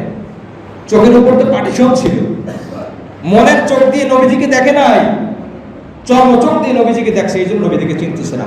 ইন্নাদ-দীনা ইনদাল্লাহিল ইসলাম, ধর্ম কেবলমাত্র ইসলাম ধর্ম, আল্লাহর কাছে ধর্ম, অন্য কোনো ধর্ম না। ওয়ামাখতালাফাল্লাযীনা উতুল কিতাবা ইল্লা মিন বা'দি মা জাআহুমুল ইলমু বাগয়ান বাইনাহুম।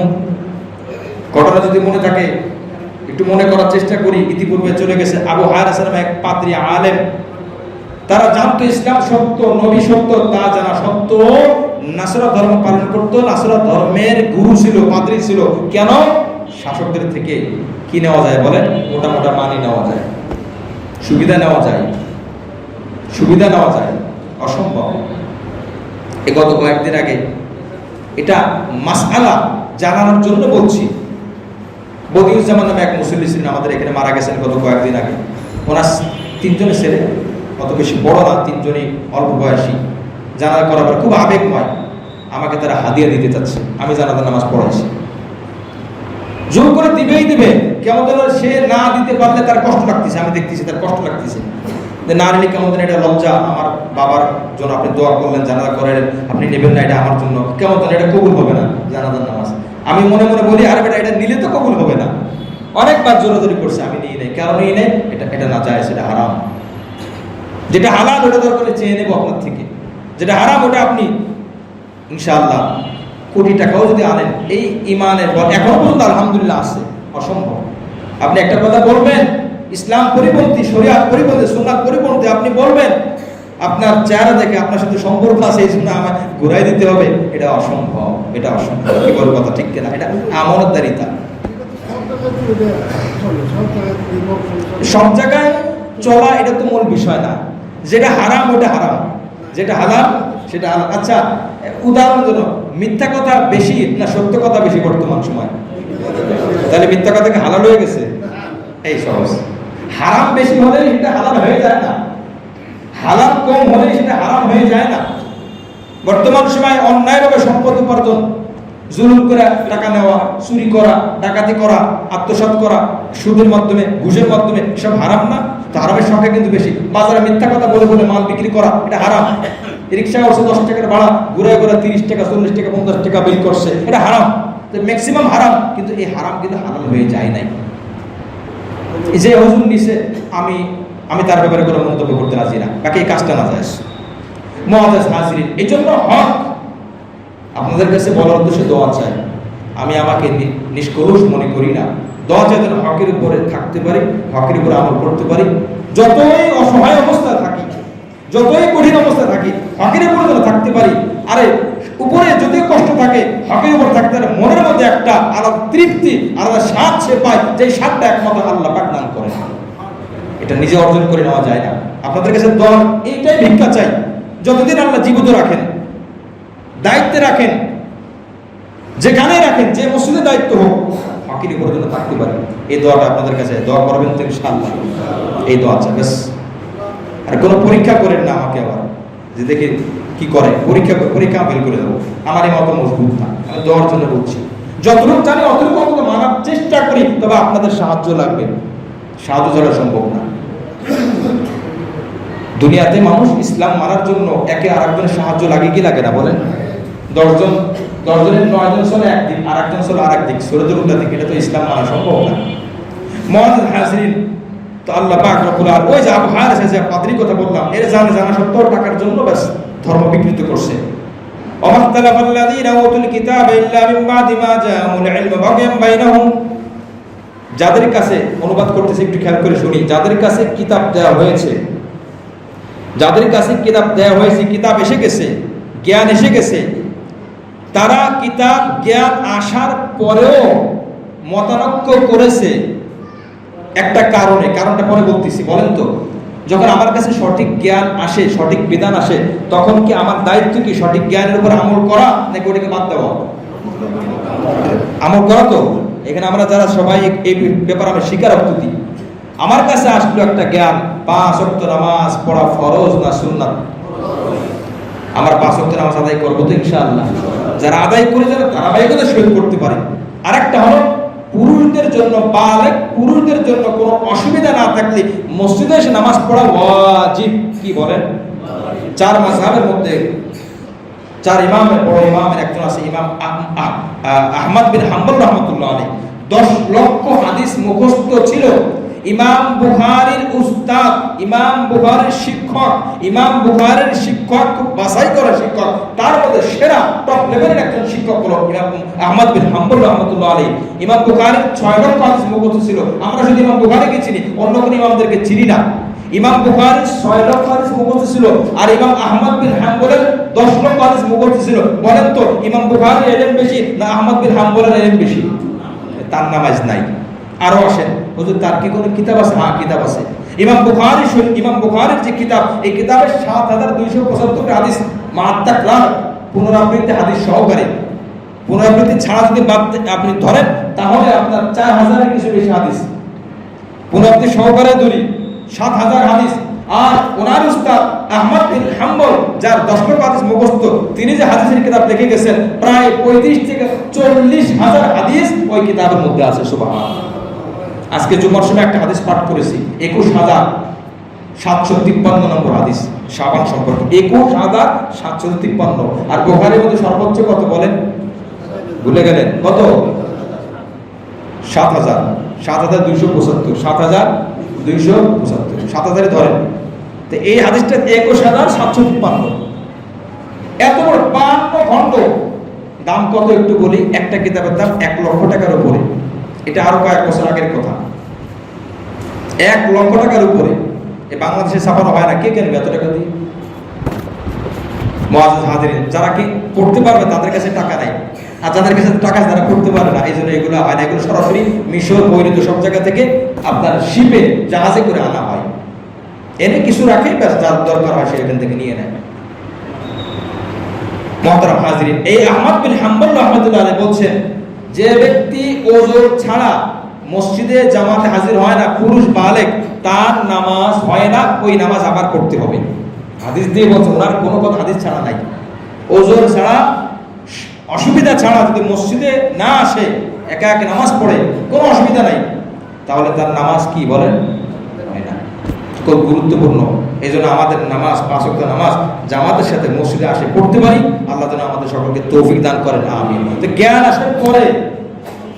আসার পরে, বিধান আসার পরে, জানার পরে তারা মতলক্ষ্য করা উচিত ছিল না, কিন্তু তারা মতলক্ষ্য করছে একটা কারণে। সেই কারণটা কি খুব খেয়াল করেছিল, সেই কারণটা হলো বিদ্বেষ। বলেন কি শব্দ? বিদ্বেষ। বিদ্বেষ বশত তারা মতলক্ষ্য করছে। এটা তো আরো ভয়ানক না? জ্ঞান আসার পরে আমার মাথায় ধরতেছে না, তাই আমি বুঝি নাই। হতে পারে একই ক্লাসে শিক্ষক সবার সমানভাবে পড়ায়, কিন্তু কেউ 33 পায়, কেউ 100 পায়। কারণ কি? মাথা ধরছে কম, পড়ছে কম। তো তারা মতলক্ষ্য যদি করতো না বুঝার কারণে, বুঝি নাই তাই মতলক্ষ্য করতেছি, মাথা ধরে না তাই মতলক্ষ্য করতেছি, ভুলে গেছি তাই মতলক্ষ্য করতেছি, মানা যেত। তারা একমাত্র জেনে বুঝে বিদ্বেষ বশত তারা মতলক্ষ্য করছে। কি বিদ্বেষ? তাদের দাবি হলো হিংসা, যে এই শেষ নবী কোরআন যার উপর অবতীর্ণ হবে। তাদের ধারণা ছিল ইব্রাহিম আলাইহিস সালামের কয় সন্তান? নাম বলেন। ইসহাক আলাইহিস সালাম, ইসমাইল আলাইহিস সালাম, 2 সন্তান। বড় ছেলেকে ইসমাইল, কি নাম? আমি শুরুতে বলছিলাম যে আমরা মুযাক্কারার মাধ্যমে তাফসীর পরিচালনা করি।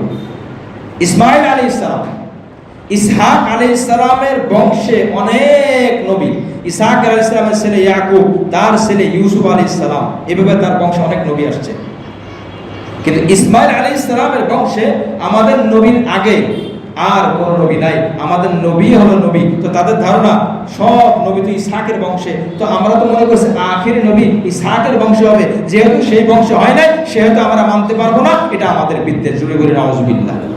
আমার মতের সাথে মেলে নাই, আমার মতো হয় নাই, আমার দলের লোক না, তাই এটা খারাপ। হুজুর কি করে? হুজুর ওই দল করে, ও অতএব ভালো হক। মানে আমার পছন্দনীয় দল যদি করে হুজুর, তাইলে হক। বলেন তো এই কথাটাকে সত্য না মিথ্যা? হকের সাথে যদি হুজুর থাকে তাইলে হুজুর হক। এটা চরম একটা বিপর্যয়। মুসলিম উম্মার মধ্যে ফিতনা এবং বিভক্তির চরম একটা বড় কারণ হলো এটা। আমি যে দল করি, ওই দলের সাথে হুজুর আছে তাইলে হুজুর হক, ওই দলের সাথে হুজুর নাই তাহলে হুজুর না হক। কি বলেন? এই বিষয়টা, এই ধরনের আকীদা আমাদের এই দেশে আছে নাকি আছে না? আমাদের দেশে ইসলামী যত দল আছে, মনে করেন কোন কারণে হয়তো এই ইসলামী দল ওই ইসলামী দল বলে যে ওনার এই কারণে এই সমস্যা, বলতেই পারে। যদি সত্য থাকে, ভুল থাকতেই পারে। ভুল থাকতে পারে কি পারে না? বলেন। যদি বলে যে আমার মধ্যে কোনো ভুল নাই, আমার দলের মধ্যে কোনো ভুল নাই, সে হলো নাউযুবিল্লাহ, সে শয়তানের পথে চলতেছে। কারণ শয়তান বলে আমার কোনো ভুল নাই। কারণ আমার ভুল নাই মানে আমি কারোর সাথে দুষ্টামি করতে, ওয়াসওয়াসা দিতে আমি কোথাও ভুল করি না, এজন্য আমার কোনো ভুল নাই। তো যেই দল বলে, যে ব্যক্তি বলে আমার কোনো ভুল নাই, আমার সব হক, এটা চরম গুমরাহির মধ্যে। হ্যাঁ, ভুল থাকার পর ধরাই দিছে, সে শুধরে নিয়েছে। এ হলো ফেরেশতার স্বরূপ আচরণ। সুবহানাল্লাহ। এর ফেরেশতার মতো এটা আমার দলে আছে, হুজুর ঠিক আছে, হুজুরের কথা শুনে। বহুত দেখছি এরকম। অনেক জায়গায় ওয়াজ মাহফিলে গেছি। ইদানিং এই করোনার পরে যাওয়া হয় না তেমন একটা। আগে আমি বহু দূরে দূরে ঠাকুরগাঁও, পঞ্চগড় পর্যন্ত আমি গেছি। শুধু সিলেট অঞ্চল ছাড়া এদিকে আপনার কক্সবাজার পার হয়ে উখিয়া, শাহপরীর দ্বীপ, এরপর টেকনাফ, এই সব জায়গায় আলহামদুলিল্লাহ আল্লাহ সফর করাইছেন এত অল্প সময়ের মধ্যে, আল্লাহ পাকের মেহেরবানি। আমি বহুত জায়গায় গেছি। ওদের কি করে? হুজুর কি কওমি না আলিয়া? উনি কওমি। যা ওরে তরকারি একটু কম দিতে পারলে ভালো লাগে। এটা উদাহরণ হিসেবে বললাম। এই জন্য এটা চরম একটা ক্ষতি। হক আমরা বুঝতে চাই না, আমরা বুঝি দল, আমরা বুঝি ব্যক্তি, আমরা বুঝি অমুক, আমরা বুঝি তমুক। এলাকার মধ্যে বড় মসজিদ কোনটা? এলাকার মধ্যে বড় মসজিদ দেখা যায় খিলগাঁও, অমুক মসজিদ, ওই ইমাম সাহেব, ওই খতিব সাহেব এই কথা বলছে, হ্যাঁ এটা হক। বলেন তো, বড় হুজুর বললে হক, ছোট হুজুর বললে না হক, এটা কি কোনো শরিয়াতের কোনো দলিল?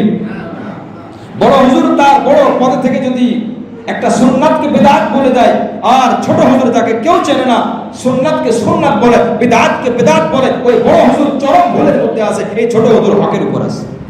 এই আকীদা রাখতে হবে, না হলে ইমানের প্রশ্ন। আজ বড় মসজিদ, বড় হুজুর, বড় খতিব, এটা কেন বলতেছি? অনেক সময় অনেক বাইরে এসে বলে অমুক হুজুর এটা বলছে। বড় মসজিদের হুজুর কি ভুল করতে পারে? আমি এখানে যখন নতুন আসি 2019 সালের এপ্রিলের 4 তারিখ 5 তারিখ থেকে, তার কয়েকদিনের মধ্যে একটা মাসআলা, রমজান মাসে একটা মাসআলা নিয়ে সমস্যা হয়। আমি আমার জায়গায়, আমার কাছে আলহামদুলিল্লাহ অনেক দলিল আছে, আমি দলিল দিয়ে বলছি এই জিনিসটা নাপাক। যে কোনো এক আশপাশের এক বড় মসজিদের ইমাম সাহেবকে ফোন দেওয়া হয়েছে, আমি জানি উনিও কথা বলবেন, উনি খুব নমনীয়তার সহিত সহনশীলভাবে সমন্বয়ের মতো বলছেন, এটা কেউ কেউ বলছেন নাপাক, তবে পাকের কথাও আছে অনেক। তাহলে সাধারণ মানুষ কি সমাধান পাবে? পেশাব পাক নাকি নাপাক? হ্যাঁ, পেশাব পাকের ব্যাপারেও কথা আছে। তাহলে পেশাব করে আসবে, জামা কাপড়ে পেশাব লাগবে, ওই অবস্থায় নামাজ পড়বে। আমি অসংখ্য দলিল দিছি ওই ভাইদের, তাও এই মসজিদের মুসল্লি, তাদের বুঝে আসে না। যাক, এটা তাদের ব্যক্তিগত, হয়তো আমাকে চেনে নেবে, আমি বুঝাইতে পারি না, আমার অক্ষমতা, আমার দুর্বলতা। কিন্তু ওনার কাছে কখন গেছে, উনি যখন এই কথা বলছে, আমার চরম দুঃখ লাগছে। আমি শুধুমাত্র ভদ্রতার জন্য, শুধুমাত্র সম্মানের জন্য তার সাথে আমি কথা বলি নাই, নচেত আলহামদুলিল্লাহ আল্লাহর উপর ভরসা করে বলতে পারি, আমি দলিল তার সামনে গেলে উনি কোনো কথা বলতে পারতেন না। মুআজ্জাজ হাজরিন, পড়ালেখা করে আলহামদুলিল্লাহ আল্লাহ পাকের মেহেরবানি, আল্লাহর দয়া সব, নিজের কোনো ক্ষমতা না, আল্লাহ পাকের মেহেরবানিতে আল্লাহর উপর আস্থা রেখে বলতেছি। যেটা জানি সেটা ভালোভাবে বোঝার চেষ্টা করি, বোঝানোর চেষ্টা করি। যখন কেউ মানে না, বুঝে না, চরম দুঃখ লাগে, কষ্ট লাগে, নিজে নিজে দিলে দিলে কাঁদি। কেন? ওই যে বড় হুজুর বড় জায়গায় না যেহেতু। মুআজ্জাজ হাজরিন, বাইতুল মুকাররমের ইমাম সাহেব, বাইতুল মুকাররমের খতিব সাহেব, তাদের ভুল হতে পারে কি পারে না? মানুষ না নাকি? আমাদের বাইতুল মুকাররম মসজিদের সামনে ইমাম সাহেব মনে হয় ফেরেশতা, তাহলে তাদের ভুল নাই। যে আদম আলাইহিস সালাম নবী, তারও তো একটু একটু ভুল হয়েছে। এটা যদি আমরা বুঝতাম তাহলে সমস্যা হতো না। আমরা ভালোবাসবো, ভক্তি করবো, কিন্তু ভালোবাসার মানে এই না যে উনি একটা বিদআতকে সুন্নাত বলবেন, আমি ওটাকে মেনে নিব। উনি একটা সুন্নাতকে বিদআত বলবে, আমি ওটাকে মেনে নেব। চরম ভালোবাসি, চরম ভক্তি করি, 500 টাকা দেয়, 5000 টাকা দেন, কোনো অসুবিধা নাই, লম্বা সময় দেন, কিন্তু যতক্ষণ পর্যন্ত হকের উপর আছে, ততক্ষণ পর্যন্ত আমি তার সাথে আছি। কারণ আমি কি তাকে মানি নাকি আল্লাহকে মানি? সে তো দুনিয়া থেকে চলে যাবে, সে থাকবে না দুনিয়াতে, এ কোরআন থাকবে দুনিয়াতে, এ কোরআন কিয়ামতে থাকবে, রাসূল কিয়ামতে আমাকে বাঁচাবে। আমি রাসূলের পথের পথিক, আমি কোনো ব্যক্তির পথের পথিক না। এদের খুব খেয়াল করে চলা। রাসূল করিম সাল্লাল্লাহু আলাইহি ওয়াসাল্লাম যখন ইন্তেকাল করেন, ওমর রাদিয়াল্লাহু আনহু তরবারি বের করছে, যে বলবে মুহাম্মদ মারা গেছে, আমার তরবারি তার গর্দান। আবু বকর রাদিয়াল্লাহু আনহু দেখছেন অবস্থা খারাপ। আবু বকর রাদিয়াল্লাহু আনহু আয়াত বলছেন, কোরআনের আয়াত পড়তেছেন, ওমা মুহাম্মাদুন ইল্লা রাসূল কদ খালাত মিন ক্বাবলিহি রাসূল আফা ইম্মা তাও কিতালান কলাবতুম আলা আকাবিকুম। মুহাম্মদ তো একজন রাসূল মাত্র, যদি সে মারা যায়, যদি সে দুনিয়া থেকে বিদায় নেয়, তাহলে তোমরা কি আগের দিকে ফিরে যাবে? তোমরা কি আগে যে অবস্থায় ছিল ওই অবস্থার মধ্যে ফিরে যাবে? আগে কি অবস্থায় ছিল? ঈমানের আগে কুফর অবস্থা না, জাহেলি যুগ না? এই আয়াতগুলো পড়তেছিল। তখন আবু বকর রাদিয়াল্লাহু আনহু ওমর রাদিয়াল্লাহু নিচে বসা, উনি বক্তব্য দিয়েছেন, আস্তে আস্তে গরম, এবার আবু বকর গরম হয়। অনেক সময় গরমে ঠিক করার জন্য গরম দিয়ে ঠিক করতে হয়। লোহারে আপনি ঠান্ডা পানি দিলে কোনোদিন গলবে না, লোহা যেমন শক্ত, তার গরম, তার আগুনটাও ওরকম শক্ত লাগবে। আমাদের চুলার আগুনে লোহা কি গলবে? কি বলেন? রড যেখানে বানায় ওই পরিমাণ তাপমাত্রা লাগবে, তাহলে এটা আগুন গলবে, তাহলে রড হবে। নচেত জীবনে আমাদের চুলার গ্যাসের আগুনে এটাতে কোনোদিন রড তৈরি হবে না। উনি ভাষণ দিলেন, ভাষণে বলে উঠলেন, জেনে রাখো, আবু বকরের কথা আমি বলতেছি, যে ব্যক্তি মুহাম্মাদের উপাসনা করছে, মুহাম্মাদের পূজা করছে, বাংলা অনুবাদ, সে জেনে রাখুক মুহাম্মদ সাল্লাল্লাহু আলাইহি ওয়াসাল্লাম একজন রাসূল, তিনি একজন আল্লাহর পাঠানো মাখলুক, তার একদিন মওত হবে। তাহলে সে তার উপাসনাই করুক। আর যে ব্যক্তি আল্লাহ পাকের ইবাদত করছে সে যেন এটা মেনে নেয় যে নবী আলাইহিস সালামের মওত একদিন হবে। কি বলেন, এই কথা ঠিক নাকি ঠিক না? যেখানে নবীর ব্যাপারে এত বড় কথা আবু বকর বলছে, যেখানে রাসূলের লাশ এখনো ওখানে রাখা আছে, যে ব্যক্তি মুহাম্মাদের পূজা করবে সে জেনে রাখো সে মুহাম্মাদের পূজা করা মানে শিরক করা। মুহাম্মদ একজন রাসূল, সে আল্লাহ না। আর যে ব্যক্তি আল্লাহর ইবাদত করবে সে কেবলমাত্র খাঁটি বান্দা হয়ে যাবে। এই আয়াতগুলো যখন এক এক অনেকগুলো আয়াত কোরআনের আয়াত আসছে, ওই আয়াতগুলো যখন পড়তেছে এক এক করে পড়ে ওমর রাদিয়াল্লাহু আনহু আস্তে মোমের মতো বলে ঠান্ডা হয়ে যায়। সুবহানাল্লাহ। এজন্য মুহাম্মদ সাল্লাল্লাহু আলাইহি ওয়াসাল্লাম যেখানে যার অনুসরণ করতে হয় আল্লাহর হুকুম মতে, যেখানে অনুসরণ করতে হয়, আমরা কি নবীজির উপাসনা করি না নবীজির অনুসরণ করি? উপাসনার মানে হলো সিজদা দেওয়া, অনুসরণের মানে হলো উনি যেভাবে করে কাজটা ওইভাবে করি। মুআজ্জাজ হাজিরিন, এজন্য মুহাম্মদ থেকে দুনিয়াতে আর কোনো দামি মানুষ আছে? আসবে? এই জন্য কোনো ব্যক্তিকে ভাই আল্লাহর রাস্তে মাপ চাই। কোনো ব্যক্তিকে আপনি সম্পূর্ণ অন্ধভক্ত হয়ে মেনেন না। কোন ডাক্তারকে যদি আপনি অন্ধভক্ত হয়ে মানেন যে উনি যা করে সব ঠিক, এখন সে যদি ভুল করে তার বক্তব্য কিন্তু আপনারই পড়বে, আপনার উপরই আসবে, আর কেউ ভোগ করবে না। এটা মাসুল আপনারই দিতে হবে। এজন্য আমাক্তালাবাল্লাযীনা উতুল কিতাবা ইল্লা মিন বাদি মা জাআহুমুল ইলমু বাগয়ান বাইনাহুম, বিদ্বেষ বশত সত্য বিষয় যেন আমরা কবুল না করি, বিদ্বেষ বশত যেন আমরা না করি। খুব খেয়াল করা, আমরা দুনিয়াতে যা কিছু করব কোরআন সুন্নাহকে সামনে রেখে করব। রাজি আছি ইনশাআল্লাহ? আল্লাহর হুকুম মতো করার চেষ্টা করব। ওয়া ইয়াকফুর বিআয়াতিল্লাহ, যে আল্লাহর আয়াতকে অস্বীকার করে, ফাইনাল্লাহ সারিউল হিসাব, সে জেনে রাখো আল্লাহ পাক অতি দ্রুত হিসাব নেবে। তুমি কাকে মানছো সব হিসাব আল্লাহ পাক নেবে। ফাইন হাজুকা ফাকুল আসলামতু, তারা যদি আপনার কাছে এসে তর্ক করে, এই যে এবার আল্লাহ পাক তর্ক করে, কিছু মানুষ থাকে না তর্ক করে, ফাইন হাজুকা, যদি মানুষ তর্ক করে আপনার সাথে, ফাকুল আসলামতু, আপনি বলে দিন আমি ওয়াজহিয়া লিল্লাহ, আমি আমার চেহারাকে আমি আমাকে আল্লাহর জন্য সঁপে দিলাম। ভাই তোমার সাথে আমি তর্ক করতে রাজি না, এটা উত্তম পন্থা। যদি কেউ মনে করে অনর্থক শিক্ষা টিক্ষা ছাড়া শুধু গায়ের জোর দিয়ে মুখের জোর দিয়ে তর্ক করতে চায়, তাকে কি আপনি বুঝাইতে পারবেন বলেন? কিছু মানুষ এটা আল্লাহ পাক এমন বানাইছে, আপনি যত দলিল দেন তার পিছনে আরেকটা দলিল থাকে, তো তাকে আপনি কেমনে বুঝাবেন? তখন আপনি কি করবেন? ভাই আপনি আপনার কথা চলেন, আমি আমারটা হক মনে করে আমি চলতেছি। ফাইন হাজুকা ফাকুল আসলামতু ওয়াজহিয়া লিল্লাহি মান ইত্তাবা'আন, আমাকে যে অনুসরণ করে আর আমি মুহাম্মদ, উভয় আমরা সকলেই আল্লাহর পথের পথিক। ওয়াকুল লিল্লাযীনা উতুল কিতাব, হে নবী আপনি বলে দিন যাদেরকে কিতাব দেওয়া হয়েছে, ওয়াল উম্মিয়িন, এবং যারা নিরক্ষর উম্মি। যাদেরকে কিতাব দেওয়া হয়েছে তারা তো শিক্ষিত, আর যাদেরকে কিতাব দেওয়া হয় তারা নিরক্ষর অশিক্ষিত উম্মি বলা হয়েছে।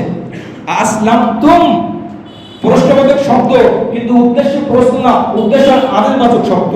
তোমরা কি ইসলাম ধর্ম গ্রহণ করেছো, এটা হলো অনুবাদ। এর উদ্দেশ্য হলো তোমরা ইসলাম ধর্ম গ্রহণ করো। বিষয়টা বুঝে আসছে কিনা? এটা পার্থক্য।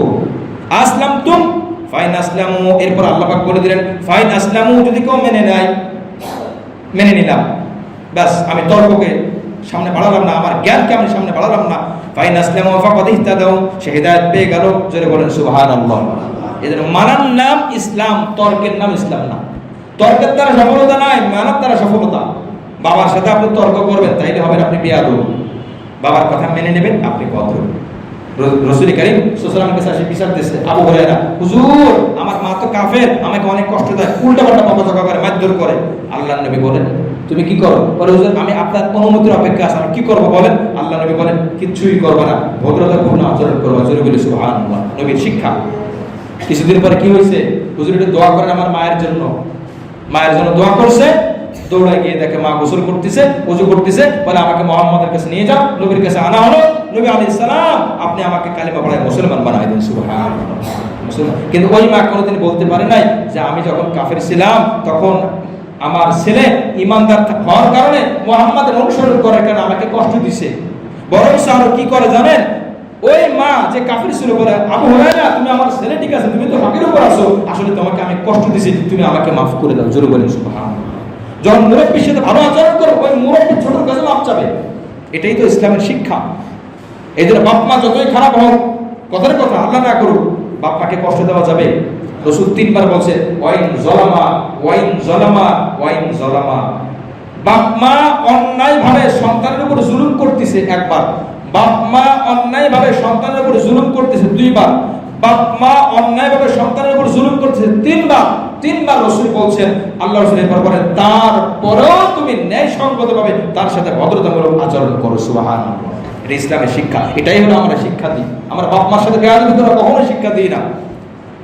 এরপরে ফাইনাসলামু ফাকাদ ইহতাদা, যারা ইসলাম ধর্ম গ্রহণ করবে সেটা হেদায়েত পেয়ে যাবে। ওয়াইন তাওয়াল্লাউ, এই ধমক। আর যদি তুমি তোমার তর্ক নিয়ে পিছনে পড়ে থাকো, আমি যেটা বুঝছি, আমার হুজুর যেটা বুঝছে, আমার দল যেটা বুঝছে ওটাই ঠিক, ফাইন্নামা আলাইকাল বালাগ, আল্লাহ রাসূলকে আল্লাহ পাক বলেন তুমি শুধু পৌঁছায় দাও, তুমি শুধু পৌঁছায় দাও। নবীজিকে আল্লাহ কি জোর করে মুসলমান বানানোর দায়িত্ব দিয়েছে না পৌঁছানোর দায়িত্ব দিয়েছে? যদি জোর করে মুসলমান বানানোর দায়িত্ব দিত, মক্কায় একজন কাফের থাকতো না। আবু জাহেলের কত ঘাট ধরে তুই এক মুসলমান হ, আল্লাহ পাক আমাকে দায়িত্ব দিয়েছে, দারোগা বানায় পাঠিয়েছে না। ফাইন্নামা আলাইকাল বালাগ, ওলামা ইকরামের দায়িত্ব বুঝাই দেওয়া, বলে দেওয়া, প্রকাশ করে দেওয়া, লেখনের মাধ্যমে, বয়ানের মাধ্যমে আমল করার দায়িত্ব আমাদের। কি বলেন কথা ঠিক কি না? আমরা শুধু শুনবো, জানবো ওলামা ইকরাম থেকে, হক্কানি ওলামা ইকরাম থেকে। ফাইন্নামা আলাইকাল বালাগ ওয়াল্লাহু বাসীরুম বিল ইবাদ, আল্লাহ পাক বলেন বান্দাদেরকে আমি আল্লাহ কিন্তু দেখতেছি। সুবহানাল্লাহ।